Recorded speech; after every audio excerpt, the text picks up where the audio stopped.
Little brush editing এর sports প্যানেলে আপনাদেরকে স্বাগতম। ইন্ডিয়ান প্রিমিয়ার লিগ IPL 2025 11তম ম্যাচে মুখোমুখি চেন্নাই সুপার কিংস বনাম রাজস্থান রয়্যালস। জেতাতে পারলেন না ফিনিশার ধোনি। শ্বাসরুদ্ধকর ম্যাচে চেন্নাইকে হারালো রাজস্থান। রবিবার জমজমাট IPL-এ গুয়াহাটির বর্ষাপাড়া স্টেডিয়ামে মুখোমুখি হয়েছিল রাজস্থান রয়্যালস এবং চেন্নাই সুপার কিংস। শ্বাসরুদ্ধকর ম্যাচের সাক্ষী থাকলো ক্রিকেট প্রেমীরা। শেষ ওভারে শেষ বলে ফয়সালা হলো ম্যাচের।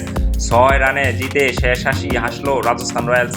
ব্যর্থ হলো চেন্নাইয়ের অধিনায়ক ঋতুরাজ গায়কোয়াড়ের 63 রানের ইনিংস। রাজস্থানের হয়ে 4 উইকেট নিয়েছেন হাসারাঙ্গা।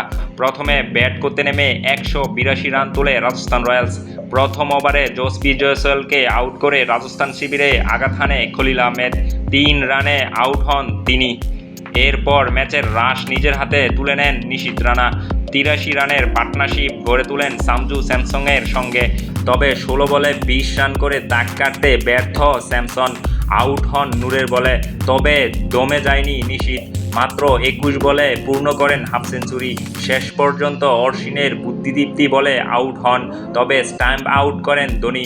নিশীথের 36 বলে 81 রানের ইনিংসে আছে 10টি 4 এবং 5টি ছক্কা।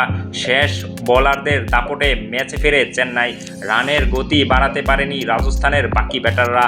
37 রানে বাতি রানার বলে আউট হন রিয়ান। হিটমায়ার ফেরেন 19 রানে। 182 রান তাড়া করতে নেমে শেষ ওভারে সিএসকের প্রয়োজন ছিল 20 রান। বল করতে আসেন সন্দীপ শর্মা। প্রথম বলে ওয়াইড করেন তিনি। পরের বলে বড় শট খেলতে গিয়ে আউট হন মহেন্দ্র সিং ধোনি। দারুণ ক্যাচ নেন হিটমায়ার। এরপর রবীন্দ্র জাদেজা, জেমি ওভারটন থাকলেও জয় পায়নি চেন্নাই। 6 রানের পরাজয়ে চেন্নাইয়ের ভক্তদের মাঝে ভিন্ন চিন্তা। একের পর এক হারের পর টুর্নামেন্ট থেকে ছিটকে যাচ্ছে ধোনির দল।